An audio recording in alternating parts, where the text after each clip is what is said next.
Okay, here we go. All right, Tommy, so let's review today's key points. So we'll start with your setup position. If you notice here on the left-hand side, you can just see you had a very, very wide stance.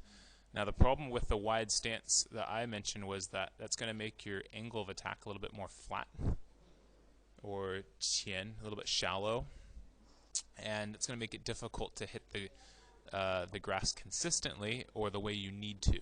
So you can see on the right we got your stance a lot more narrow, and that's going to allow you to have a little bit more of a steeper angle of attack to the golf ball to help you hit the ground every time. Now, the main objective of today was that we need to hit the ground every time, but we need to hit the ground using the bounce of the club. And I know today you told me you were scared to hit the grass, and it was because you weren't using the bounce before.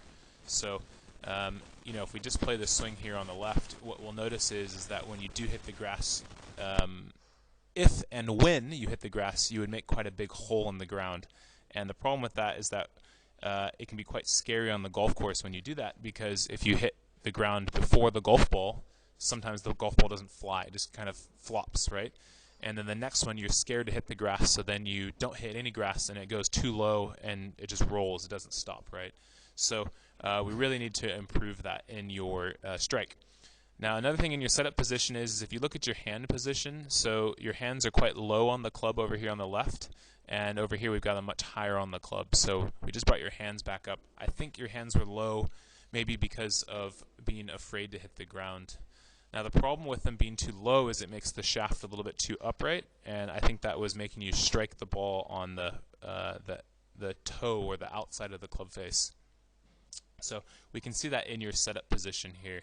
Now, a good point to look at in your swing, and we'll look at your new one, is that what I talked about today to help you hit the ball first and then the ground second. Hit the ball first and the ground second. Is if we watch your head on the new one, what you'll notice is as you make your downswing, or even at one point in your backswing, what we'll notice is that your head, you'll notice right about now, it starts to move forward. Can you see that?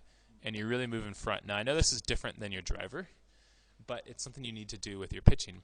And that's going to help you to get the flight of the ball a little bit lower with a good strike, and it'll give you some of the backspin and distance control that you need. Okay, so that was something that we worked on today in your swing.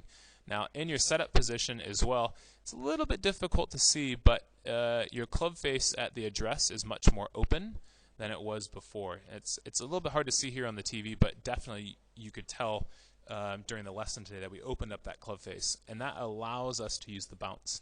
So I showed you when I put the club in the back of my hand, right? You remember when I closed the club face, the front of the club was going down towards my hand, and then we opened the club face, the front of the club was starting to go up, and it was touching the bounce, right? And that's what we're trying to do when we hit the golf shots. So anyways, you can see the setup difference, and you can see the swing difference here between the two. Now, going forward, what we're going to work on is trying to get you a little bit shorter swing on the backswing and the follow through, and get a little bit faster speed, a little bit faster tempo to bring the flight down and get a little bit more of the spin that you want to have. So that looks quite good. Now, if we go to your original shots here. Okay, so here was the before, here's the after. Okay, again, you can see the difference in the shaft. So you can see the difference in the angle of the shaft here. So you see it's a little bit lower, and this one's just a little bit more up. Can you see that? Yeah, and that's because you on the left here, you're just gripping it too low, and on the right here, you're gripping it in the correct position.